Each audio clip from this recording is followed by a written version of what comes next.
কক্সবাজারের বন বিভাগের বাগান পরিষ্কার করে ফেরার পথে বন্য হাতির আক্রমণে এক শ্রমিক নিহত হয়েছেন। এ সময় আহত হয়েছেন আরও এক শ্রমিক। রোববার সন্ধ্যার দিকে কক্সবাজার উত্তর বন বিভাগের ফুলছড়ি রেঞ্জের ফুলছড়ি বিটের খোটাখালী সংরক্ষিত বন এলাকার খোটাখালী ইউনিয়নের ৬ নম্বর ওয়ার্ড পূর্বপাড়ার নলফাড়ি এলাকায় এই ঘটনা ঘটে। ফুলছড়ি বিট কর্মকর্তা ফজলুল কাদের চৌধুরী বিষয়টি জানিয়েছেন। নিহত আবু সিদ্দিক ঈদগাঁও উপজেলার ইসলামপুর ইউনিয়নের ৫ নং ওয়ার্ডের বাসিন্দা।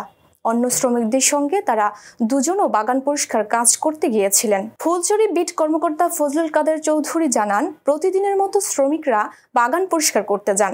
সঙ্গে বিটের কয়েকজন ফরেস্ট গার্ডও ছিলেন।